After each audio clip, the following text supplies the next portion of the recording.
Mesdames, Messieurs, bonsoir et bienvenue dans cette édition d'information. Tout d'abord, les animateurs de la radio française RFI, Alain Foucault et Rouen Gomez, ont procédé hier à l'enregistrement des émissions Appel sur l'actualité et le débat africain au CCOG. À cette occasion, plusieurs thèmes touchant l'actualité du Niger ont été abordés. Compte rendu Adam Soumana et Sadoudoumi.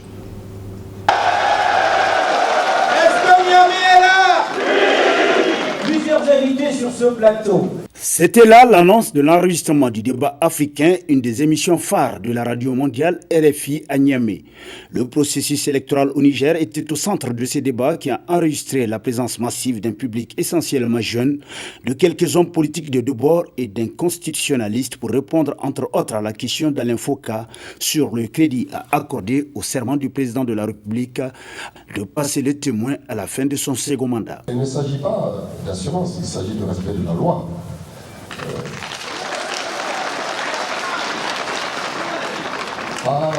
Un président de la République qui a prêté serment sur le Coran de faire respecter la Constitution qui, en son article 47, interdit à tout Nigérien de briguer plus de 2 mandats. Le président de la République, ils ont dit clairement qu'il ne se représenterait pas. Il le fera, je suis certain. Parce que il est obligé par la Constitution, il est obligé parce qu'il respecte le peuple nigérien. Parce qu'à un certain moment, les gens qui n'ont pas voulu écouter le peuple nigérien, ce monsieur, Issou Mamadou, accompagné de Hamma Amadou, accompagné de Laden Chana, accompagné de plusieurs personnalités de nous ici, nous avons combattu le désastre. Alors aujourd'hui, c'est pas lui quand même qui fera la même chose. Il ne fera pas. Le processus électoral du Niger est boiteux. Vous avez voté un vote électoral général. En avril 2017, le président Ibrahim Yacoubou, ministre des Affaires étrangères, a écrit à M. Brizi pour dire que l'avant-projet du code électoral était mauvais. Vous ne devez pas vous écouter et on a quitté votre majorité. Si vous remarquez, d'un point de vue proportion, la légitimité se trouve du côté de la majorité. Nous sommes plus nombreux, plus légitimes. Nous on a donné le même nombre.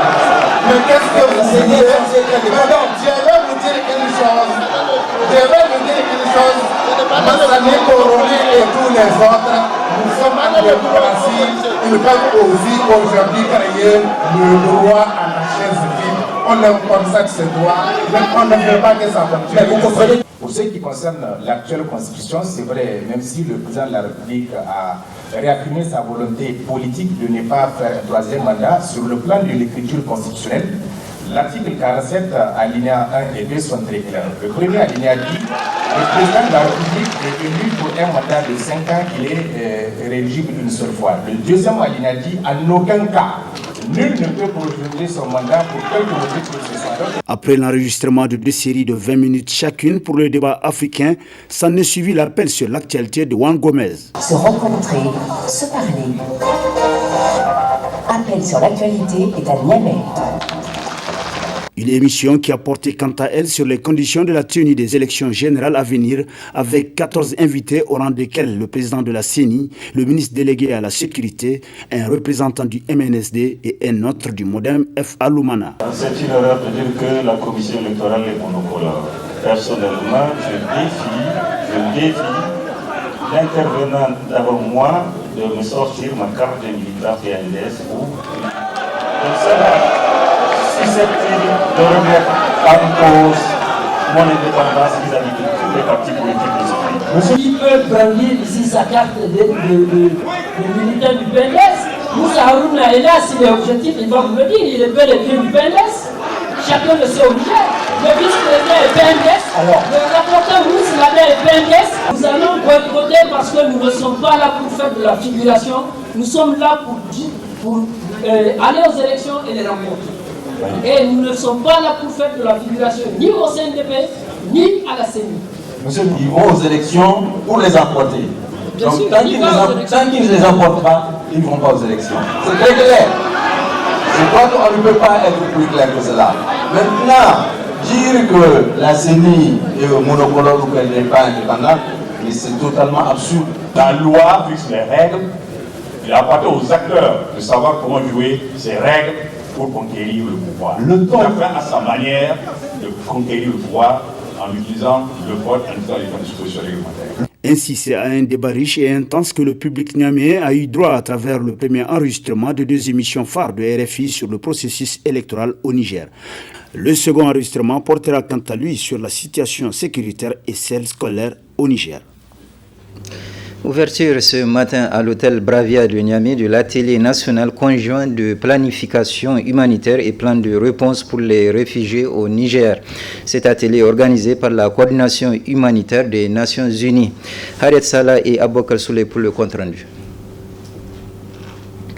Actualiser le plan de réponse humanitaire pour le Niger et nourrir le document final relatif à la réponse aux besoins de réfugiés en tenant compte de l'évolution du contexte humanitaire national et des exigences au niveau global, c'est l'objectif de cet atelier national conjoint de planification humanitaire et de plan de réponse pour les réfugiés au Niger. Pour montrer l'importance de cet atelier, le représentant adjoint du HCR a brossé la situation des réfugiés et déplacés dans notre pays. À la date du 20 octobre 2019, le Niger accueille un nombre total de 442 449 demandeurs d'asile, réfugiés, retournés et déplacés internes sur son territoire. À ce jour, le HCR compte 56 815 réfugiés maliens, 2190 burkinabés et 78 044 déplacés internes dans les régions de Tawa et Tillabéri et accueillant 119 541 réfugiés nigériens et 29 954 retournés nigériens dans la région de Difa et environ 109 404 déplacés ici dans la même région de Difa. Depuis mai 2019, le Niger fait face à une nouvelle urgence avec l'afflux d'environ 40 000 ressortissants du Nigeria installés dans la région de Maradi. Enfin, Agadez, ville carrefour des routes migratoires, accueille actuellement 2091 demandeurs d'asile, la plupart ayant fui la crise libyenne et qui sont installés dans le site humanitaire de Agadez. Cet atelier est une occasion de coordonner les actions de tous les acteurs intervenant dans la chaîne humanitaire.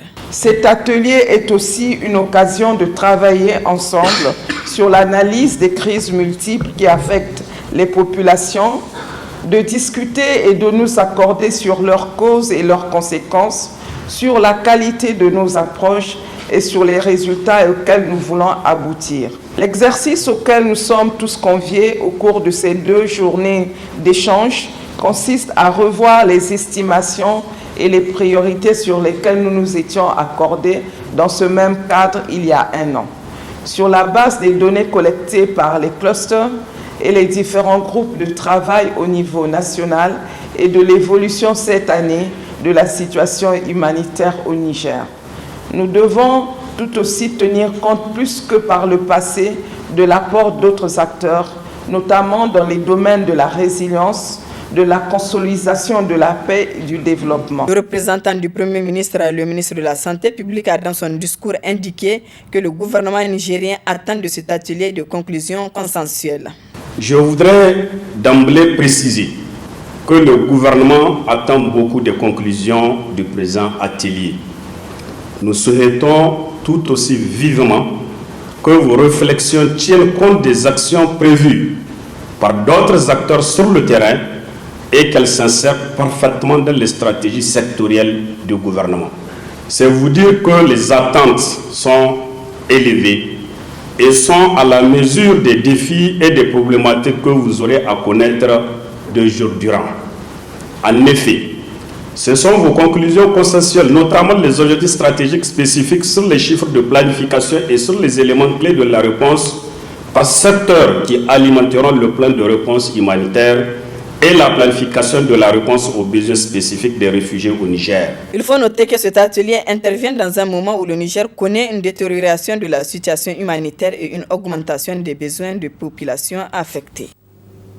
30 ans après sa création, l'hôpital national de Lamorde a été baptisé ce matin hôpital national Amirou Boubacar Diallo. L'hôpital porte ainsi le nom de celui qui a été le premier ministre de la Santé du Niger. Compte rendu Nafisa Zakou et Ibrahim Abdou. Hôpital national Amir Boubacar Diallo, c'est désormais le nom de l'hôpital national de Lamorde, baptisé ce 22 octobre 2019. L'annonce de cette nouvelle appellation a été faite au Conseil des ministres du 23 août 2019. Ce baptême de feu, une cérémonie riche en couleurs organisée afin d'honorer la mémoire de Amir Boubacar Diallo, premier Nigérien ministre de la Santé, député membre de l'Assemblée ayant proclamé la République du Niger le 18 décembre 1958. Occasion saisie par la famille de Amir Boubacar Diallo pour saluer cette décision des autorités de la 7e République qui intervient 54 ans après la disparition de Amir Boubacar Diallo. Cette décision qui intervient 54 ans après le rappel à Dieu de Amir Boubacar Diallo traduit la volonté des autorités de la 7e République, à la tête desquelles se trouve le président de la République, Mohamed Youssoufou, pour honorer la mémoire de cette illustre disparue, pour son œuvre au service de la nation nigérienne. Aujourd'hui, la famille de Amir Boubacar Diallo est réconfortée, ressent une légitime fierté suite à cette décision du gouvernement, qui vient d'être prise pour honorer leur père, leur oncle, leur grand-père et leur arrière-grand-père. La population du canton de Bitinkoui ressent aussi, et à juste titre d'ailleurs, une légitime fierté de voir honorer ce chef de canton qui a guidé pendant 15 ans ce canton. Quant au ministre de la Santé publique, il a dans son allocution souligné les efforts consentis par Amir Boubacar Diallo à son temps en faveur de l'amélioration de la santé des Nigériens. Amir Boubacar Diallo a été chef de canton de Bitinkogi, dont le chef-lieu est Lamorde, de 1949 jusqu'à sa mort en 1964. Autorité coutumière respectée, il a été l'un des artisans de la création de l'association des chefs traditionnels du Niger, dont il a été le premier secrétaire général. Ayant été parmi les premiers lettrés nigériens, il a joué également un rôle déterminant dans la création au début des années 50 du dispensaire et de l'école primaire de Lamorde, contribuant ainsi à l'amélioration de la prise en charge sanitaire des populations locales d'une part et à leur scolarisation d'autre part. En dénommant cet établissement hôpital national Amir Boubacar Diallo, le gouvernement a décidé de rendre un hommage mérité à l'illustre disparu pour les éminents services rendus à la nation nigérienne. Pour rappel, l'hôpital national de Lamorde, désormais l'hôpital national Amir Boubacar Diallo, a pour mission principale de dispenser des soins aux malades internes et externes et de contribuer à la formation ainsi qu'à la recherche en matière de santé. Notons enfin que la cérémonie a pris fin par la présentation de la plaque commémorative et de la maquette de la place Amirou Boubacar Diallo. Le 14e forum régional de la coalition pour la protection du patrimoine génétique africain a été clôturé cet après-midi à l'hôtel Concorde de Niamey. Je vous propose de suivre un extrait des conclusions qui ont été adoptées. La COPAGEN dénonce la non-prise en compte des systèmes alimentaires durables territorialisés dans les politiques de développement agricole. La non-valorisation du rôle des femmes rurales dans les systèmes alimentaires durables territorialisés, la mercantilisation de l'agriculture et la promotion de l'agrobusiness, la dépendance des pays vis-à-vis des importations des produits agroalimentaires. La COPAGEN insiste sur la nécessité pour les États de l'Afrique de l'Ouest et les institutions sous-régionales, CEDEAO, l'UEMOA, SILS, d'intégrer dans les stratégies de développement agricole et de lutte contre la pauvreté et la faim des systèmes alimentaires durables territorialisés, de réduire la dépendance des pays africains vis-à-vis des importations des produits agricoles, apporter un soutien actif matériels et financiers au système alimentaire durable territorialisé, créer les conditions d'épanouissement des artisans des systèmes alimentaires durables territorialisés, à savoir les paysans et les paysannes. Accompagner les initiatives de connexion ou de reconnexion des producteurs agricoles au marché. Encourager la consommation des produits alimentaires locaux par les citoyennes et les citoyens. La COPAGEN invite les citoyennes et les citoyens ouest-africains à être vigilants sur la transformation induite par la mondialisation au niveau alimentaire. Inscrire leurs choix alimentaires dans une logique de préférence locale, être plus exigeants sur la qualité des aliments qu'ils consomment. Fait à Niamey le 22 octobre 2019, la COPAGEN. Le syndicat national des conducteurs routiers du Niger et le syndicat démocratique des routiers du Niger décident de déposer un préavis de grève de 72 heures eu égard aux difficultés qu'ils rencontrent. Hamza Sakou et Halid Doubrema pour le reportage. À compter de ce mercredi 23 octobre, les deux syndicats du secteur du transport, à savoir le syndicat national des conducteurs routiers du Niger et le syndicat démocratique des routiers du Niger, entameront une grève de 72 heures. Ceci après plusieurs séances de négociations infructueuses avec leur ministère de tutelle. Notre souci est vraiment, c'est de voir nos militants rentrer dans leurs droits. Parce que vraiment, on ne peut pas continuer comme ça, et trop c'est trop. Parce que ça fait un bout de temps que nous avons demandé et vraiment assez qu'on respecte les protocoles d'accord qui ne datent pas d'aujourd'hui. Et nous avons adressé à des correspondants acquis des droits, mais vraiment jusque-là, nous n'avons pas eu de compromis. Ces syndicats dénoncent le non-respect des dispositions de l'arrêté numéro 090 et du 22 décembre 2014 relative à la cessation des tracasseries routières qui ont surgi de plus belle.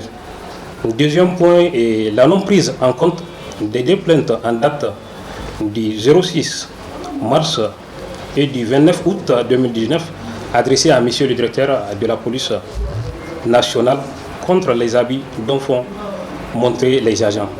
Et troisième point, l'arrestation systématique des conducteurs en cas d'accident et contre les biens publics sans respect des procédures des compagnies d'assurance. Et quatrième point, dénonçons les mesures provisoires qui déterminent l'heure d'autorisation de circuler dans la ville de Niamey, malgré que les raisons liées aux travaux ne tiennent plus. Les deux syndicats affirment leur disponibilité au dialogue et tiennent seuls responsables le gouvernement des conséquences fâcheuses qui en découleront. Ensuite, nos reporters Asma Ousseidou et Halid Bourema nous font le point dans le reportage qui va suivre de la situation sur le plan agricole. Cette année, la campagne agricole a enregistré d'énormes dégâts consécutifs à l'abondance de la pluviométrie. Le président de la plateforme paysanne fait le point de la situation, même si la campagne semble n'est pas encore terminée. Vous savez, les zones sableuses, généralement, c'est des zones qui ont besoin de sécheresse. C'est le cas du Dalol. Dans le Dalol, vous allez voir des villages cette année. Je prends le cas de mon village. Ils ont récolté une récolte que ça fait plus de 15 ans qu'ils n'ont pas eu. C'est montrer que véritablement la particularité de cette campagne-là. Mais par contre, vous avez aussi l'autre élément qui est l'un des déterminants, c'est que les pluies se sont arrêtées à un moment où il ne fallait pas. C'est le cas surtout de la région de Tillabéri et la région de Niamey. Quand vous sortez aujourd'hui de la ville de Niamey, quel que soit l'axe que vous prenez, le mil n'a pas atteint son terme lorsque les pluies sont arrêtées. Et ceci est valable aussi pour le Niébé, parce que dans certaines localités, les gens étaient obligés de couper parce que ça a commencé à se sécher. Quand vous prenez par exemple une partie de Walam, il y a des gens qui sont restés avec leur semis toute l'année, ils n'ont pas pu s'aimer. Il y a eu plusieurs semis. Maintenant, du côté de l'élevage. On a aussi, là aussi, c'est la même chose. Vous avez des zones où le pâturage est véritablement abondant. Mais par contre, dans certaines localités, comme il y a eu des sécheresses, les animaux se sont rabattus sur des zones et ça a causé des dégâts aussi au niveau du pâturage. Au niveau de la pêche aussi, il y a eu les inondations. Plusieurs raisons sont à la base de la mauvaise campagne qu'a enregistré notre pays. Nous faisons face aux aléas liés au changement climatique. Nous avons connu des moments où il y a des grosses pluies qui ont causé des dégâts. Et ça, on l'a enregistré sur l'ensemble du territoire national. Mais nous avons connu aussi des moments de sécheresse. Alors, l'autre cas de figure, c'est les attaques. Nous avons eu beaucoup d'attaques, surtout les chenilles. Quand vous prenez la région de Maradi, Zender, ou vous prenez la région de Tawa, et même la région de Tillabéri, une partie de Dosso, les chenilles ont fait beaucoup de dégâts. Au même moment qu'on a connu des sécheresses, on a connu aussi des inondations qui ont fait des dégâts, surtout dans la majeure partie du pays. Cependant, le président de la plateforme paysanne appelle la population à s'y intéresser beaucoup plus à la culture de contre-saison. Une culture qui est une valeur ajoutée aussi bien aux cultivateurs qu'aux consommateurs. Notre équipe nationale MENA A est revenue avec un triomphe après avoir arraché sa qualification pour le championnat d'Afrique des Nations qui aura lieu au Cameroun en 2020. Supporters, dirigeants et amateurs du football se sont rendus à l'aéroport et ensuite au centre technique national de la FENIFOOT. Le résumé avec Ibrahim Tikere et Ibrahim Abdou.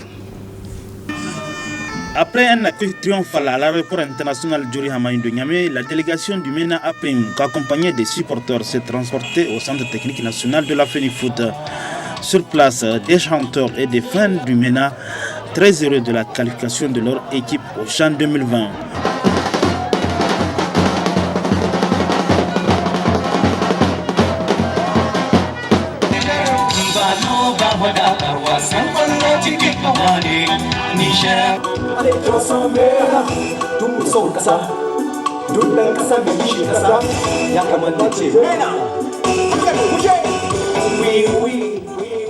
En plus de l'animation et la présentation des héros d'Abidjan, des interventions ont eu lieu, dont celle du vice-président de la FENIFOOT. C'est la troisième fois qu'on se qualifie, mais c'est la meilleure. Parce que ce n'est pas aisé.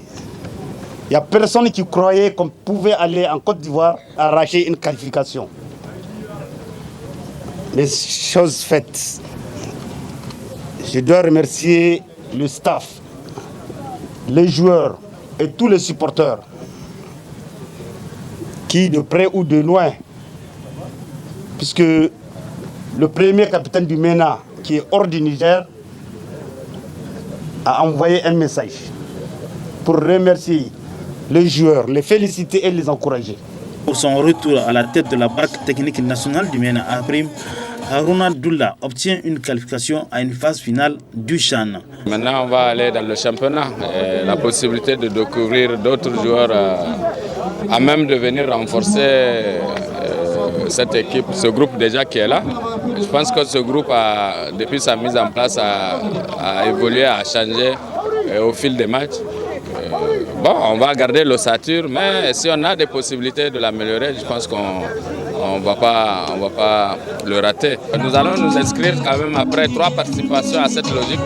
Je pense qu'il est grand temps qu'on dépasse ces caps de participation pour participation. Maintenant, il faut aller chercher à faire le résultat, à se positionner parmi les grands qui prétendent à remporter cette coupe. C'est d'abord un sentiment de joie et c'est quelque chose qui ne nous appartient pas à nous seuls. C'est pour toute une nation. Donc, je pense que nous ne sommes pas les seuls à être contents de cette victoire. Donc, je pense que c'est pour le peuple. C'est tout le peuple qui est content par rapport à ça et nous sommes très fiers aussi d'avoir donné ce plaisir à notre peuple. Après la qualification au CHAN 2020, place déjà aux échéances à venir à grands pas. Les éliminatoires de la CAN 2021 au mois de novembre prochain et les préparatifs du CHAN. Il appartiendra désormais à chaque acteur de jouer sa partition pour des succès encore plus retentissants au football nigérien. Ce journal est à présent terminé. Merci de l'avoir suivi et je vous souhaite de passer une excellente soirée.